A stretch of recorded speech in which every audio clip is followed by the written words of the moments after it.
अस्सलाम वालेकुम दोस्तों, कैसे हैं आप सब लोग? ठीक हैं, उम्मीद करता हूं आप सब लोग खैरियत से होंगे। तो दोस्तों, आज की इस वीडियो में हम सऊदी अरेबिया के तमाम तर विज़िट वीज़ा के बारे में बात करने जा रहे हैं। मैं तमाम जो विज़िट वीज़ा हैं सब की डिटेल देने जा रहा हूं। काफ़ी सारे जो लोग हैं वो ये पूछते हैं कि कभी उम्रा वीज़ा के बारे में पूछते हैं, कभी फैमिली विज़िट वीज़ा के बारे में, कभी बिजनेस विज़िट वीज़ा के बारे में, कभी पर्सनल विज़िट वीज़ा जो है उसके बारे में। तो आज की वीडियो में तमाम तर जितने भी विज़िट वीज़ा हैं सब की डिटेल आपको बताने वाला हूँ। और दोस्तों, साथ में हम ये भी देखेंगे कि अगर आप इस टाइम वीज़ा लेना चाहते हैं, विजिट वीज़ा लेना चाहते हैं, तो आपके लिए जो है सबसे बेहतरीन ऑप्शन कौन सा है। तो दोस्तों, टोटल जो है वो 6 किस्म के वीज़ा हैं, विजिट वीज़ा हैं सऊदी अरेबिया के, जिनके बारे में आज मैं बात करने वाला हूँ। पहला जो है वो फैमिली विजिट वीज़ा है, दूसरा जो है वो पर्सनल विजिट वीज़ा है, तीसरा जो है वो टूरिस्ट विजिट वीज़ा है, जो चौथा है वो बिजनेस विजिट वीज़ा है, और जो पांचवा है वो है ट्रांजिट वीज़ा है, और जो छठा है वो उम्रा विजिट वीज़ा है, उम्रा वीज़ा जो है। तो दोस्तों, वीडियो शुरू करने से पहले आप लोगों से एक छोटी सी रिक्वेस्ट है कि मुझे आप लोगों की बहुत ज़्यादा सपोर्ट की ज़रूरत है। इस वीडियो को लाइक कर दें, शेयर कर दें, और इस चैनल को ज़रूर सब्सक्राइब कर दें, और बेल आइकन को दबा के ऑल पे ज़रूर क्लिक कर दें, ताकि आने वाली हर न्यू अपडेट जो है आपको टाइम पे मिलती रहेगी सबसे पहले, और आपको फ़ायदा होगा इंशाल्लाह। तो दोस्तों, सबसे पहले हम बात करेंगे फैमिली विजिट वीज़ा के बारे में। अगर आप सऊदी अरेबिया में हैं, आपका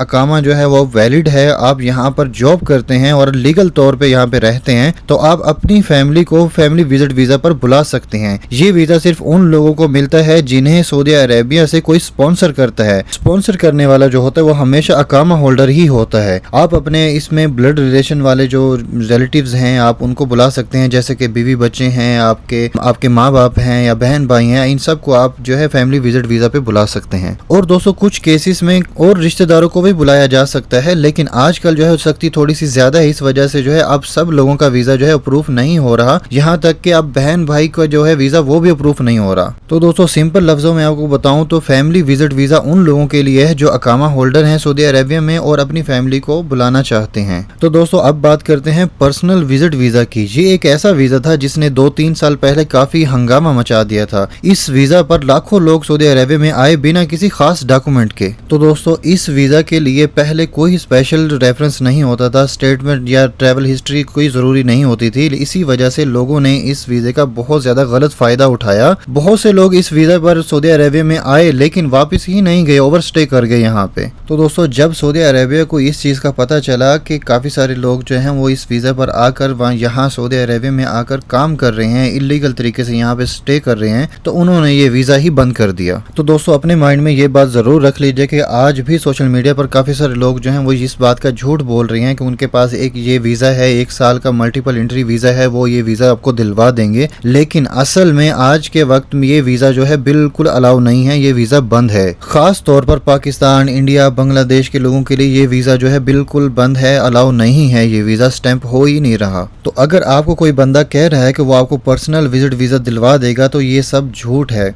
वो आपको नहीं दिलवा सकता। आज के वक्त ये वीज़ा सिर्फ इलीगल तरीके से जो है वो आपको दिलवा सकता है, लेकिन इलीगल तरीके से जो है आपको बिल्कुल नहीं दिलवा सकता। सऊदी अरेबिया ने इस वीज़े को इस मिस यूज़ की वजह से बंद कर दिया है। जब आप इलीगल तरीके से ये वीज़ा लेकर यहाँ पे आएंगे तो आपको बहुत ज़्यादा मुश्किलात का सामना करना पड़ेगा बाद में। तो अब कोई भी बंदा, कोई भी एजेंसी ये लीगल तरीके से ये वीज़ा नहीं निकलवा सकता। तो दोस्तों, अब चलते हैं टूरिस्ट वीज़ा की तरफ। जब पर्सनल विजिट वीज़ा ज़्यादा इशू हो रहा था, उस वक्त टूरिस्ट वीज़ा जो है पाकिस्तान के लिए अलाउ नहीं था। सऊदी अरेबिया टूरिस्ट वीज़ा जो है उन्हीं लोगों को देता था जिनके पास गल्फ कंट्री जैसे यूएई, बहरीन, कतर का वैलिड वीज़ा होता था। और दोस्तों, पाकिस्तान डायरेक्ट टूरिस्ट वीज़ा के लिए एलिजिबल नहीं था। अभी भी ये वीज़ा जो है पाकिस्तान के लिए बहुत लिमिटेड है और आसानी से नहीं मिलता। और दोस्तों, इस वक्त जो है टूरिस्ट वीज़ा भी लीगल तरीके से पाकिस्तान से डायरेक्ट स्टैंप नहीं हो रहा। तो दोस्तों, बात करते हैं अब बिजनेस विजिट वीज़ा की। नाम से ही समझ आता है कि ये वीज़ा जो है बिजनेस पर्पस के लिए ही होता है, लेकिन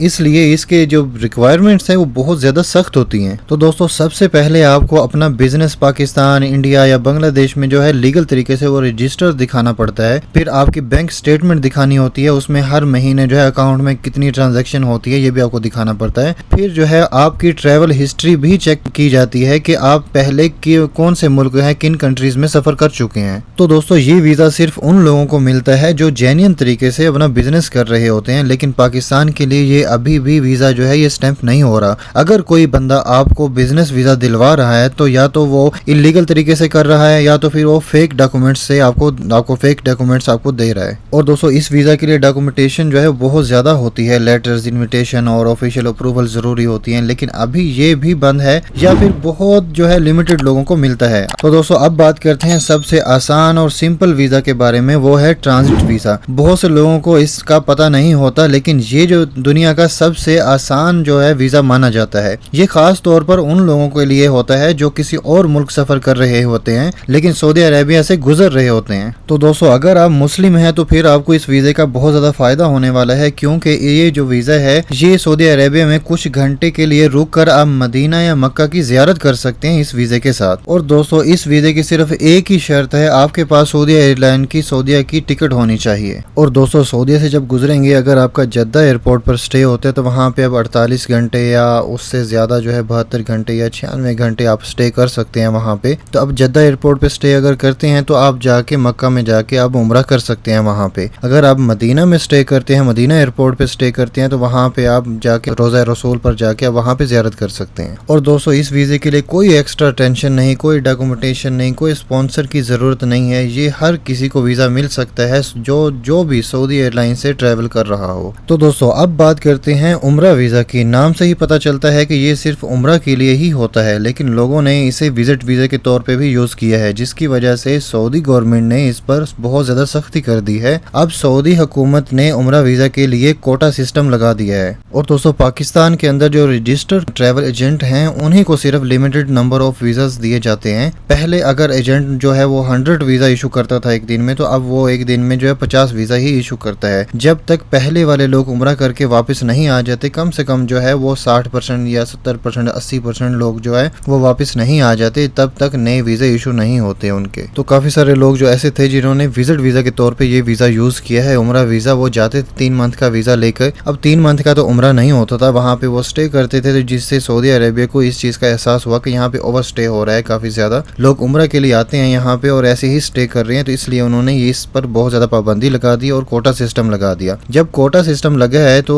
आपको जैसे मैंने अभी बताया कि कुछ लोग जो है वो 60% या 80% लोग जो है वापस आते हैं तो ही न्यू वीज़ा इशू होते हैं। सऊदी अरब से जो है 3 मंथ का उम्रा वीज़ा जो काफ़ी सारे लोग पूछते हैं, सऊदी अरब से वो बंद नहीं किया गया है। अभी भी आप वीज़ा अगर उम्रा वीज़ा कर लेंगे तो उसके ऊपर जो वैलिडिटी डेट लिखी होती है वो 3 मंथ की ही लिखी होती है, लेकिन जो ट्रैवल एजेंट होते हैं वो आपको 3 मंथ का वीज़ा नहीं देते, क्योंकि आप जाएंगे और जल्दी आएंगे तभी उनका दूसरा वीज़ा वहाँ पे इशू होगा। तो इसलिए जो है ट्रैवल एजेंट कोई भी आपको 3 मंथ का वीज़ा नहीं देगा। और दूसरी बात जो है यहाँ पे आपको इस चीज़ का पता ही होगा कि आपको होटल बुकिंग और सारी चीज़ें जो है वो पहले ही शो करवानी होती है, टिकट वगैरह, होटल बुकिंग। अब 3 मंथ का होटल बुकिंग तो नहीं कर सकते, 3 मंथ का ट्रैवल जो प्लान है वो तो आप नहीं कर सकते हैं, तो बहुत ज़्यादा महंगा पड़ जाता है। पाकिस्तान से आते हैं उम्रा करने के लिए, या इंडिया से आते हैं या फिर बांग्लादेश से आते हैं, तो उनके लिए मुश्किल हो जाती है। तो इसलिए वो 21 दिन का है जो है, 25 दिन का, 28 दिन का वही वीज़ा वहाँ पे मिल रहा है, उम्रा वीज़ा जो है उसका पैकेज मिल रहा है। और वो जो एजेंट लोग है वो भी वही पैकेज देते हैं। इसलिए 3 मंथ का जो वो बोलते हैं कि बंद है, असल में वो बंद नहीं है, खुला हुआ है, लेकिन आपको वो देते नहीं है। तो जो लोग भी ये चीज़ पूछते थे कि 3 मंथ का जो उम्रा वीज़ा है वो कब खुलेगा और कब है, भाई वो बंद हुआ ही नहीं है, तो उनको ये इस बात से क्लियर हो गया होगा कि वो किस वजह से उनको नहीं मिल रहा। तो आखिर में सिंपल और क्लियर जवाब ये है कि इस वक्त सऊदी अरेबिया के लिए सिर्फ फैमिली विजिट वीज़ा एक लीगल और एक्टिव ऑप्शन है। बाकी तमाम वीज़ा जो है, विजिट वीज़ा जो है, पर्सनल, चाहे वो पर्सनल है, चाहे वो टूरिस्ट है, चाहे वो बिजनेस है, और चाहे वो उम्रा का 3 मंथ का वीज़ा है, या तो वो बंद हो चुके हैं या वो फिर बहुत लिमिटेड लोगों को मिल रहे हैं। अगर दोस्तों आपको कोई बंदा कह रहा है कि वो आपको ये वीज़ा दिलवा सकता है, या तो दोस्तों वो झूठ बोल रहा है या फिर वो इलीगल तरीके से वो काम कर रहा होगा। जब इलीगल तरीके से आप यहाँ पे आएंगे तो आपको बहुत ज़्यादा मुश्किलात का सामना करना पड़ेगा। लीगल और सेफ तरीके से जो आजकल इस वक्त जो वीज़ा मिल रहा है वो फैमिली विजिट वीज़ा ही है, आपके लिए अवेलेबल है इस टाइम। तो दोस्तों ये थी आज की न्यू अपडेट। उम्मीद करता हूँ आपको ये इन्फॉर्मेशन जो है आपको अच्छी लगी होगी आज की, और मिलते हैं इंशाल्लाह नेक्स्ट अपडेट के साथ नेक्स्ट वीडियो में। चैनल को ज़रूर सब्सक्राइब कर दीजिएगा, अपना ख्याल रखें, दूसरों का ख्याल रखें, और मुझे अपनी दुआ में याद रखिएगा। अल्लाह हाफिज़।